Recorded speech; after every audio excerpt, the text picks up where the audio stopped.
Today is October 24th, 2017. This is a business meeting of the North Kingstown School Committee. I apologize we started a bit late. We have some executive session items that we needed to finish up. So if I could ask everyone to please rise for the Pledge of Allegiance. I pledge allegiance to the flag of the United States of America and to the republic for which it stands, one nation, under God, indivisible, with liberty and justice for all. Thank you.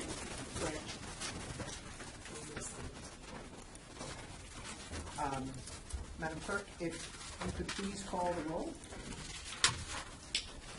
Ms. Flasbach? Here. Mrs. Hoskins? Here. Mr. Jones? Here. Mrs. McGovern? Ms. Stevens? Here. Mr. Schott? Here. And student representatives? Here. And if I have a bad habit of forgetting to do this and having us all stand again. So if I could ask you to stand, we're going to have a brief moment of silence. For Carol Houston, former town council member who passed away recently, and Mr. Steve Hittner, who was a beloved coach in the district many years ago. And Mrs. Houston had served on the school committee. Oh, that's right, she did. Yeah.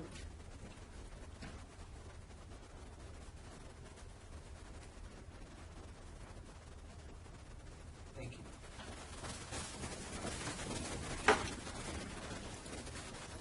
Madam Clerk, if you could please call the calendar. Tuesday, November 14th, 2017, there will be a school committee business meeting. Thank you. Next item are presentations and recognitions. We have a kneecap science presentation on the scores and results. Okay, so this is a very brief presentation.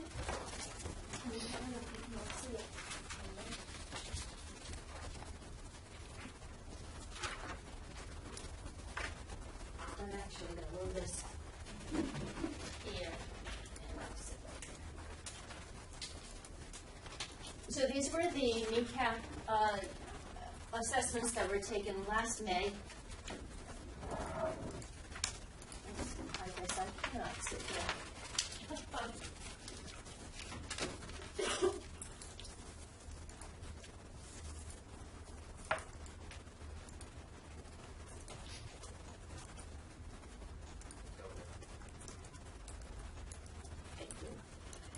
So the test results were last May, and it's important to remember that they're only administered to 3 grade levels. So grade 4, that's going to change this next year. It's going to be grade 5, but grade 4, grade 8, and grade 11. And I just put some numbers there so you can see how many public school students took it, 31,000, and then for us, less than 1,000, 940.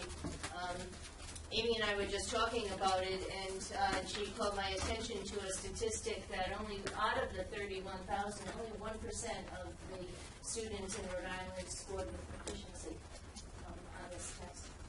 So it's interesting. I had jumped proficiency numbers, but not proficiency with distinction. Oh, with distinction. 1% with distinction. So proficiency is 3 and 4. The scores are 3 and 4.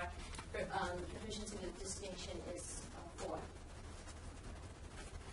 And I think you remember this from before, but it assesses content and skills that students have learned. It's actually spans of grade content information, so K through 4, 5 through 8, and 9 to 11, which contributes, we think, a lot to the fluctuation in results, because depending on what the content questions were, sometimes it's material that kids have learned earlier in that grade span, and not everything is reviewed before the test, so sometimes the kids just don't remember. But there is multiple choice, constructed response, and inquiry task items, and the areas are earth and space science, physical science, and life sciences.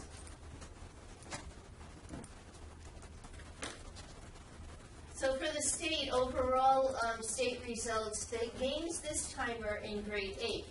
I don't know if you remember last year, it was the opposite. Grade 8 did poorly, and grades 4 and 11 did well. This time it was the reverse. And then I have included here the gains from 2008 to 2017. So you see grade 11 is actually the highest gain there over that long span. from 2008. So that's quite a bit of data. It's almost a decade of data for kneecap. But the last year of kneecap data. So all these trend lines, let's start all over again. For the overall achievement in NK, I'm happy to say that we are the 6th highest performing district when looking at K through 12 public school districts in the state. So we have been averaging either 4th, 5th, or 6th with all of our state assessments, which is quite an achievement. I want to say keep my fingers crossed and just keep doing what we're doing. Okay, so the next information that you have here, of course I couldn't fit it all for 2008, so this is trends from 2011 to 2017. And you can see with this that there's a lot of bouncing around. I don't know if you remember the kneecap scores we had for ELA and math. They mainly progressed up for scores. This one, we think because of the small cohort numbers, because it's one grade, that it bounces around a little bit. Plus, the inquiry tasks that are included in this test are very different each year, and I think that contributes to it as well. Plus, we are in transition to the NGSS, and that's the Next Generation Science Standards. And as a result of that, we've been introducing new curriculum resources, which are our FOSS kits. And so last year we were introducing 2 kits. This year we're completing the cycle with 3 kits. So, obviously there's going to be some gaps there. We're not sure that NECAP has really been measuring the NGSS as well as the next test. The next test that they are developing is aligned to the NGSS. So, no excuses then. So I put this school level data. This shows some gains over the 2008, that long span that I was talking about, 2008 to 2017. So over that amount of time, DMS went up 13.9 percentage points. That is not a statistically significant figure. However, the next two are. WICFID went up 21.9, so 22%. So Riley, you can be very proud there. And the high school went up 12%. Now, I put this in. This measure, I'm a little uncomfortable sometimes putting this in, because it's like, what do you count as a middle school, and what do you count as a K through 12 public school, and that sort of thing. So I would say, it's a good reference point in a way, but I wouldn't hang my hat on this type of data as I would in the other data that I'm sharing with you tonight. But WICFID is the second middle school in the state for K through 12 public schools. So when I say that, that means that Jamestown was not included in that. Oh, okay, so that's why we were third last time when I thought we were second. Yeah. Okay, I got that. So DMS is around seventh. I looked at it again. If you count, Portsmouth has a different configuration of schools. So they have a school that has elementary and middle together, and then they have a pure middle school, what they consider a middle school. So, it's around 7th, 8th in the state. And then Fishing Cove, which was first in the state last year, had a very strong cohort. They're 7th in the state now. I did count Melrose in that one. I noticed when I was just looking at it. Okay, and here we have the district and state results. So in 2017, we are at a almost 50% proficiency rate. The state is at almost 30% proficiency rate. So we are several percentage points ahead of that. And our overall difference from 2008 to 2017 is 12%, which is statistically significant. And when I say that, that means when you look at the Greens, the report that the state puts out, the statistically significant ones, increases are in green, and those who unfortunately have decreases are in red.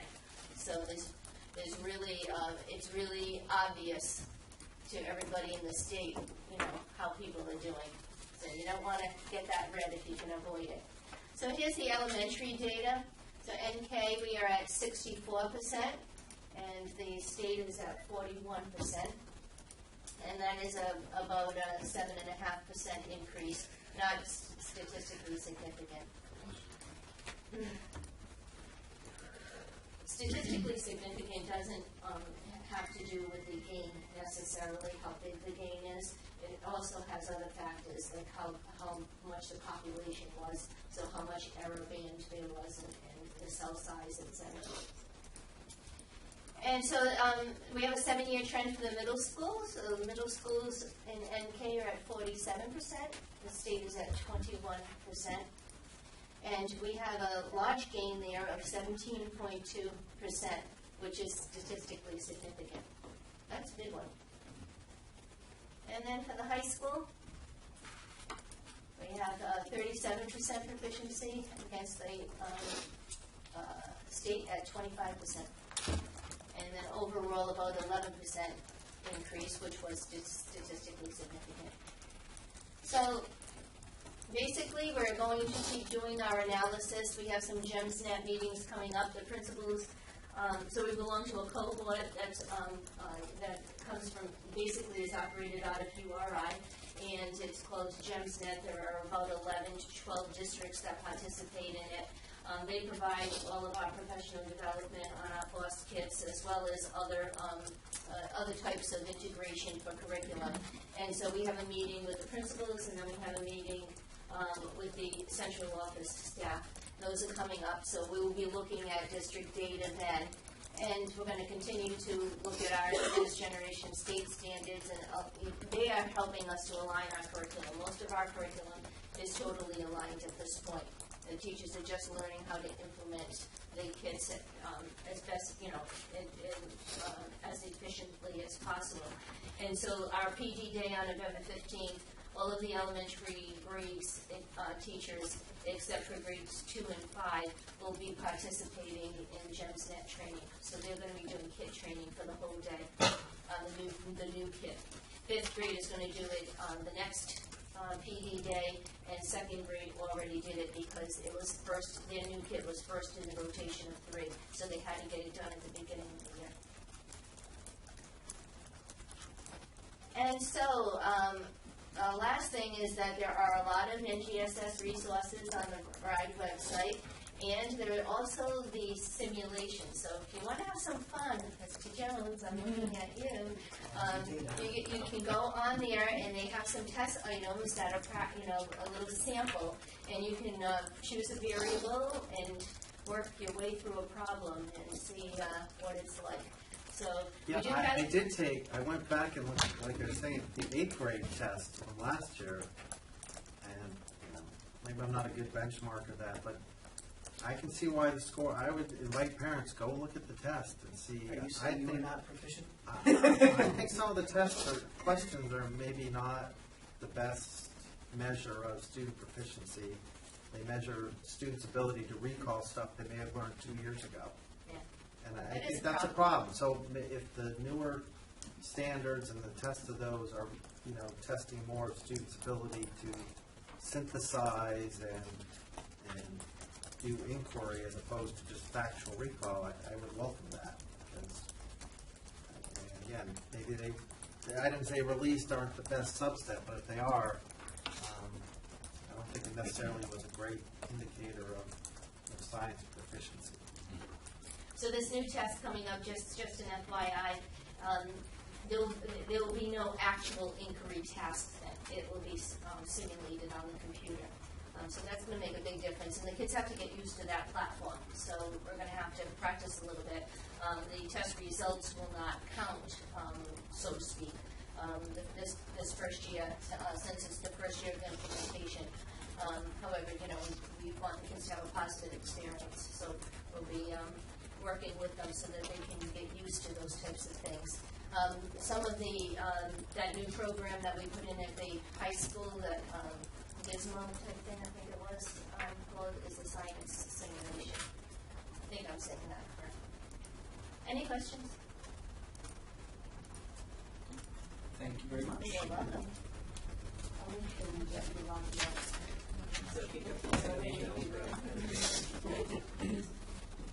Dr. J, something about the Yes, presentation? one other presentation I'd like to point out. I had Mr. Klasa, our athletic director, email me some of the accomplishments of the fall sports, and they are many. Senior football player Noah Iden was named the Rhode Island Interscholastic League Male Student Athlete of the Month in September. He did something where he was raising money for cancer, I believe, with the field goals that he was kicking. Kingstown field hockey coach Julie McGuire is being inducted tomorrow night into the Rhode Island Interscholastic League Hall of Fame. Congratulations to her. Junior volleyball player Chloe Kerr organized a very successful pink-out game versus South Kingstown on October 16th. You can see pictures of that on Twitter. I know that I retweeted them as part of NK's Twitter page. If you're not on Twitter, everybody, you got to be on Twitter. Go to the NK_schools. I got to get some more followers out there. But there's a lot of good news, and that's where we put it. So, John Galuli of the Providence Journal wrote a very nice article this Sunday. I also retweeted that, by the way, about the success of fall season sports at North Kingstown High School. I really do find out a lot about our athletic program through Twitter. The Booster Club and the Journal and a few other sources are tremendous. Sometimes you can almost get play-by-play of the football I've game. watched games on Twitter.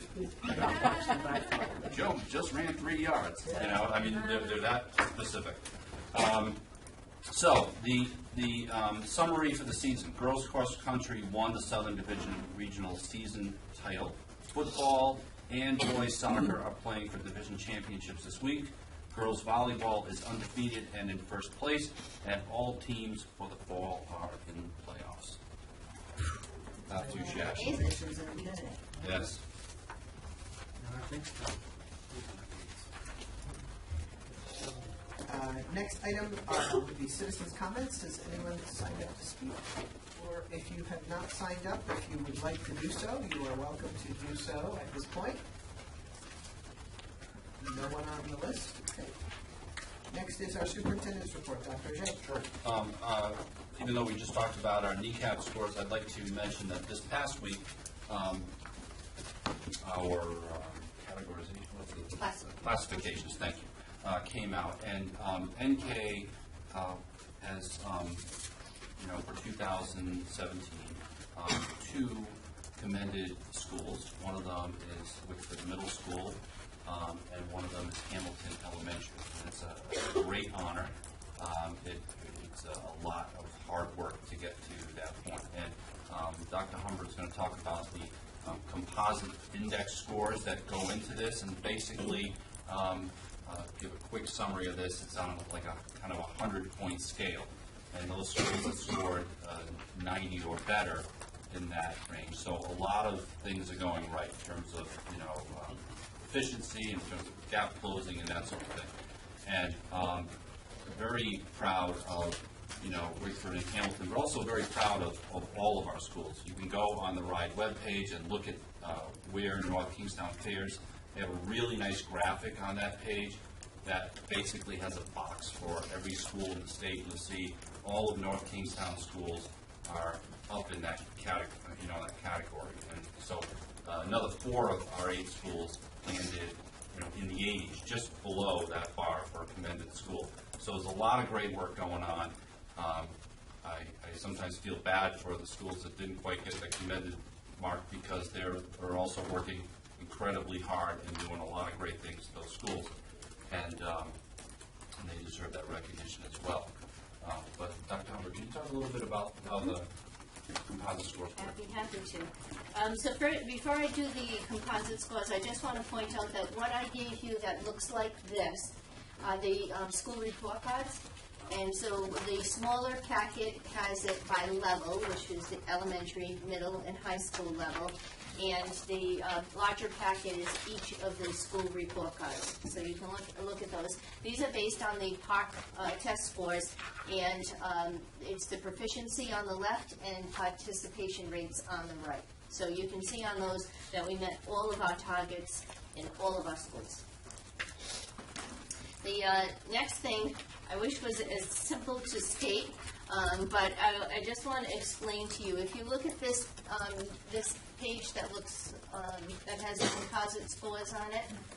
So as Dr. O'Jay said, the composite score is based out of 100 points, and it's calculated. The measures are what you see there. For the high school, the graduation rate is included. For the other school, all the other levels, the growth is included. And you can't do growth at the high school because they don't have consecutive data that we can use. But instead, they use the graduation rate. So you have gap closures, which is next, and that is the difference in proficiency between the lowest quartile of the student population. It's deducted from the scale score of the level of proficiency, which is 750. So they take the average of the bottom 25% of the students in that school, those who scored at the lower quartile, and they deduct it from the 750, and that gives you a rate. And then in your technical bulletin right here, when you look up that rate, you can then see how many points it is. And then those points go through a little formula, and that's how you get the points that you are seeing right there. Okay, so each of these are explained in this, and the maximum amount of points is also explained. One thing I do want to point out, this type of measuring is going to change for next year. So we have the proficiency rate there. The proficiency rate did weight students who had IEPs and students who are ELLs. Next year, my understanding is that they are not going to be weighted. So it's going to be a whole different set of measurements that, we'll analyze and present when the time comes. But obviously, proficiency is, how high the kids scored. And so you take all of those and add them up and see how close you get to 100. And for those of you who'd like to do this at home, all of these documents are available on the RIDE website, and it could make a really nice senior thesis for you at URI, I would imagine, because it's a lot to figure out here. Thank you. I will say one last thing. Just on page 5, it has what the maximum points were in each category.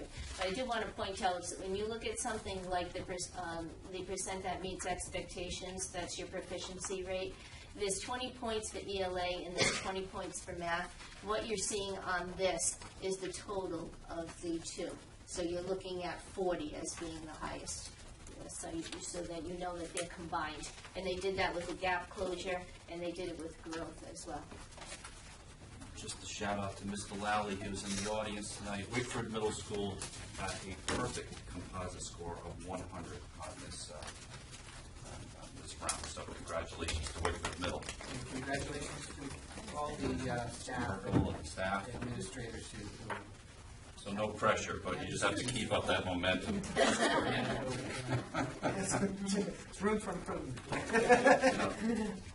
Check plus. I think one thing too, Dr. Humbert, that the importance of participation rates in getting the commended status. So, the emphasis that the district had placed on taking tests and making the tests easier and that, but you have, was it 95% participation rate, or you don't get your commended status. So parents who are maybe a couple years ago were worried about some of the standardized testing, but it's important that the students take it because then we don't get classified if we don't achieve the 95% participation. So participation, people always say just participation rate count in the school accountability measures. So in a pure sense, to the figures that I just showed you, it doesn't count that way, but it counts in the way that Mr. Jones just described. Thank you very much. Thank you. Next, we have reached routine items. First of all, if I could have a motion to seal the executive session minutes of this evening, October 24th, 2017. Second. Motion, Ms. Huskins, second, Mr. Jones. All those in favor? Aye. Any opposed? Passes unanimously. I can disclose that in our executive session, the school committee did take a vote to approve the district's emergency plans, and the vote to approve was unanimous of the members in attendance. Next is our consent agenda. Are there any members who would like to exempt any items from the consent agenda? If there are no exemptions, if I could have a motion to approve the consent agenda. Second. Motion, Ms. Huskins, second, Mr. Jones. Any discussion? All those in favor? Aye. Any opposed? That passes unanimously. The next item is in your packet, which is the calendar resolution with respect to move to get a Southern Rhode Island sort of collaboration on a school calendar. Any discussion on that?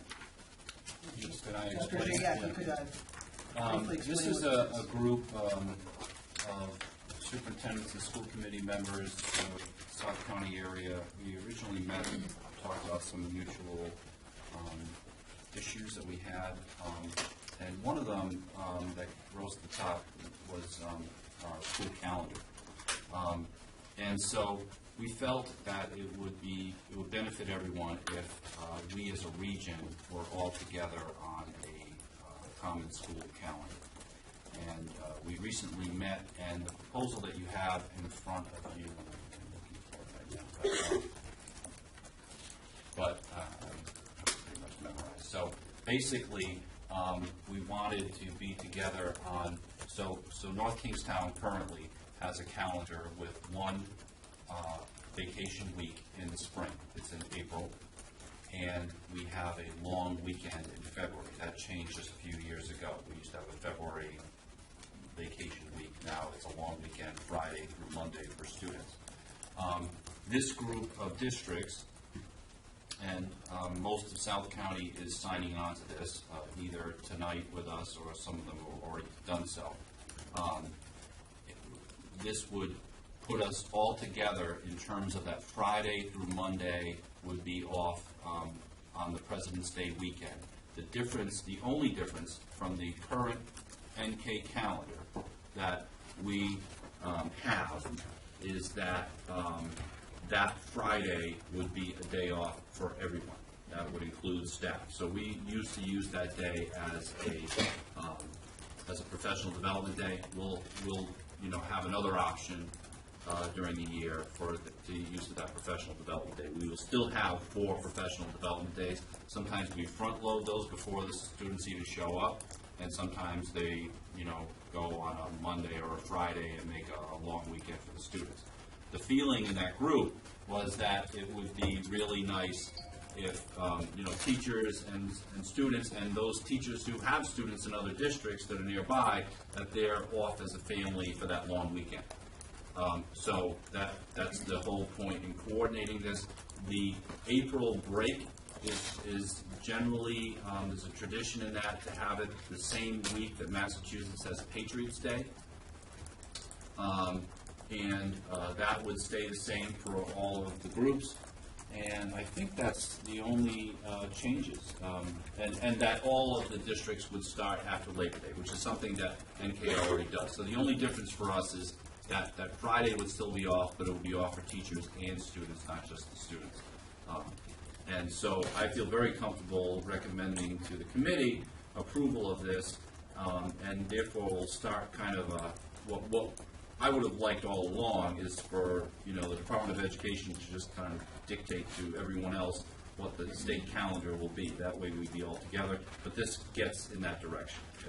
More of us would be all together, particularly local groups. And I know in talking to Dr. Thornton in Warwick, for instance, he's very interested in this, and there are other districts north of us too that once they know that there's a consensus and a group of districts in South County that are doing this, they may jump on board too. So hopefully we're starting kind of a movement here to have a consistent calendar throughout. If I could have a motion to approve the resolution for the school calendar.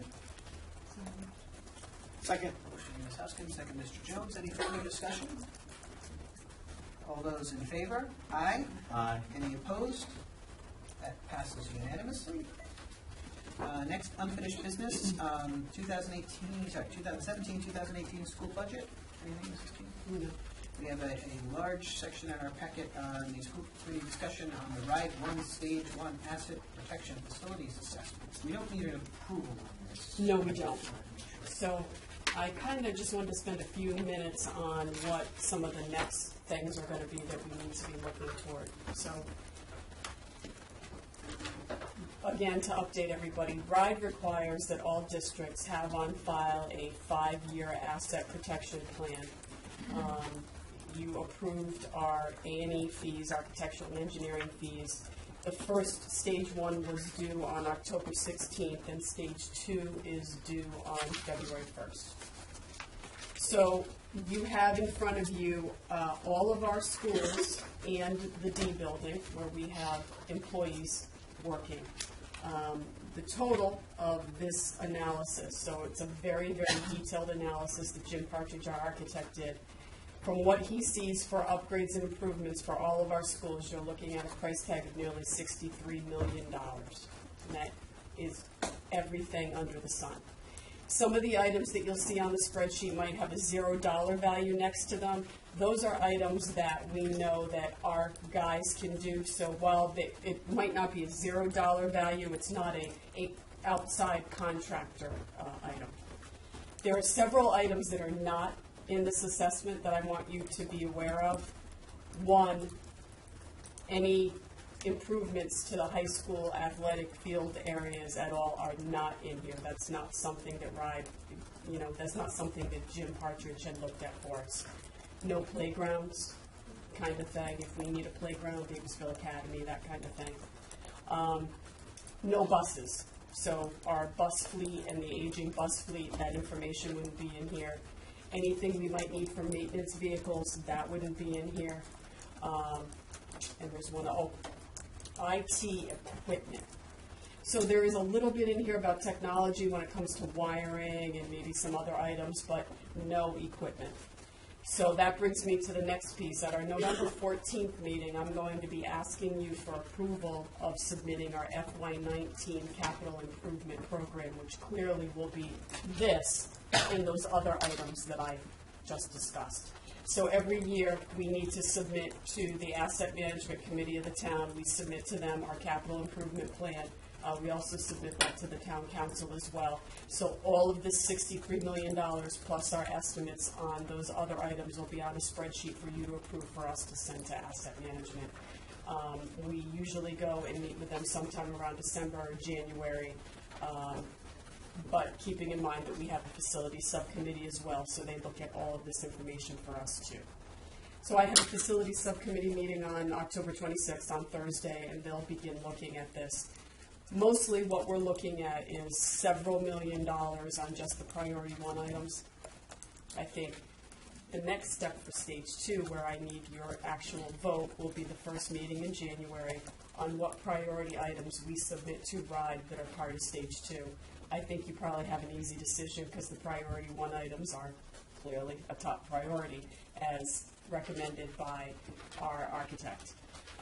We'll discuss some of those items with the facilities subcommittee on Thursday, and they'll have a recommendation, actually the building committee, I should call them the building committee, and they'll have a recommendation for the committee as well. So those are 2 things that I need, November 14th CIP, and then no later than the first meeting in January, your vote on agreeing that what's presented as priority 1 items are what would go forward for stage 2 for RIDE. So if anybody has any questions on any of these documents, Jim Grundy, who's the chair of our building committee, and Jim Partridge, our architect, will be at our November 14th meeting to support me with this information and a couple of other things we have on the agenda. So Jim Grundy is a wealth of knowledge. He's been, part of the district for a lot of years. He's been the chair of our building committee / facility subcommittee. And Jim Partridge has been in the district, either on the town side or in the school department for almost 10 years. So he really knows about the building. So they can answer any specific questions you have. I know there's a lot of information, and his stuff is really detailed. I tried to summarize for you 3 different ways. So if you look at the summary spreadsheet, I tried to summarize for you so that you could see by building the priority 1 through 5 items dollar value wise. Okay, so you'll see that, for example, priority 1 at Quinnesset Elementary School, the estimates are $54,000. So that's one way I tried to summarize for you. The next way I tried to summarize for you is by category. So the way Jim Partridge has this set up is there are civil items, structural, building envelope, interior, and so forth. And I summarize those for you by school again. So you'll see that in total of all priority 1 through 5 items, Quinnesset Elementary has $469,800 worth of civil items that need to be addressed. And then the third way I try to organize it for you are by school, by category, by priority. So for example, Quinnesset Elementary again, in priority 1 mechanical items has $20,400 worth of items. So I try to, I know the building committee will want to look at this as well, but I try to break it out for you that way as well, because there is a lot of data here, but. Yeah, could you? I shouldn't be going off. But this is really detailed information that we have. Any of the maintenance items, Jim Partridge and I will be working with our facilities crew to get that done. But any questions you have, they'll be glad to answer. If you want to give me a heads up on questions or anything that I can help you with between now and the meeting on November 14th, I'll be glad to. This is kind of a busy time of year with a lot of data, but this kind of really adds to it. But this is a really, really good document for us to work from and to use for a lot of years to come, even though we have to update this every 5 years for RIDE. Thank you. Any comments or questions? Next is committee approval of site analysis services. You could speak to that. Yes, so I've presented to you an amount of $15,600 for review of Wickford Middle School site, the high school area site, and the Davisville Middle School site. I don't know if you and Mr. Jones want to add any information to that. Well, I'd make a motion to approve the superintendent's recommendation to conduct the site analysis services. We have a motion. Do I have a second? Any further discussion? So there's a couple of things. First of all,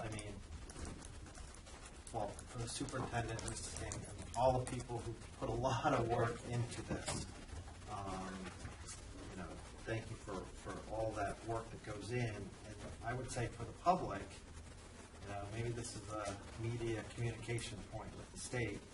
The state comes out and says there's $2.2 billion, and the schools are falling apart, and for North Kingstown it's $62 million.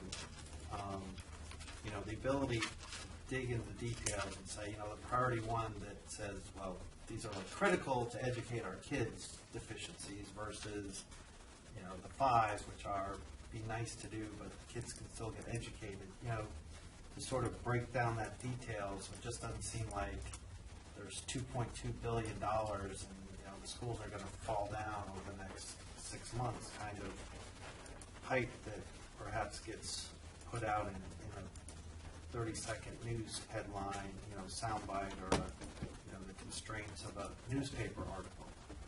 So for our public and the folks who are interested, all that detail is there to the extent you want to dig in, but also the way Mrs. King has summarized some of this, gives parents and the community members a good chance to see where our needs are and the extent of that. But following on that point, I would say, the motion we're debating now is a follow-on to what we've been doing for the last couple of years of our long-term infrastructure plan and taking the next steps from the NASDAQ survey. But I would say this is a classic point with the state. If the governor wants to talk about newer and fewer, North Kingstown is the example of newer and fewer with where we want to go. And it's great that she's got this commission and they're studying it, but I would say come talk to the districts that can do this, and talk to our superintendents and our CFOs and our school business officers, and understand that the amount of work that has to get into to do this. If you can find a way to streamline this, that would be greatly appreciated, because it's great to talk about it, and it's great to say we have these needs, but if you're not reforming the process to make it so we can execute the stuff, let alone the funding, which I understand is a separate issue, but just the process itself. It would be nice if the process became leaner and meaner in that aspect. I agree. I can't imagine doing this every 5 years. And the second part, what's great, I would encourage the folks at the state who are doing this and the commission that's studying this, take a look at like what you did with Wi-Fi. Funding for Wi-Fi, centralize the requirement at the state, but decentralized it to the districts and let the districts run and get it done, and you gave them the money. These tell us where our needs are. If the state would identify these are important needs, allocate the money and let the districts run with it as long as they conform to fixing these priorities, that would be a much better system than the work it through the system, get the stage approved, get the work done, then ask for reimbursement. I mean, there's examples of how we could push this further. And, it's great the state is looking at this and taking it on, but I would encourage them to come where it's really needed and hold your meetings in districts and talk to our folks who are doing this, because it would be great. Newer and fewer is great. We're a prime candidate to do it. Come to North Kingstown and help us get it done. With respect to that, more specific to the proposal here, what this is allowing us to do is look at the feasibility of working with existing sites that we have on expansion plans, rebuilding plans, or whatever the right option might be to bring that theory to fruition and deal with some of our more aging schools, whether it's a consolidation, building a new building, expanding existing buildings. This gives us what we've identified as our three most promising sites, and to have a better idea from architectural engineering, zoning, a comprehensive look at that. Any further discussion? A motion and a second, correct? Sometimes after a long discussion I forget, and I made that mistake once. Just want to make sure. Okay, a motion and a second. All those in favor? Aye. Any opposed? Passes unanimously. Next, we have some policies. They are all revisions to existing policies, so they can be approved this evening. They don't require a second read. Do we want to take them individually? Do we want to approve them together? Does anyone have any objection in general to any particular one? If not, I think we'll just go over all three unless we hear discussion on each. Okay. Then I'll make a motion to approve items C, 1, 2, and 3, which are modifications to 3 existing policies. Do I have a second? Second. Any discussion on them? All those in favor? Aye. Any opposed? They pass unanimously. We have no other new business. In your packets, there's a disposal notification report. Any questions on that? We do not need to resume our executive session. We were able to complete our business this evening, so we've reached the end of our agenda. I would ask for a motion to adjourn. Second. Motion and a second. All those in favor? Aye. We are adjourned. Thank you. Thank you.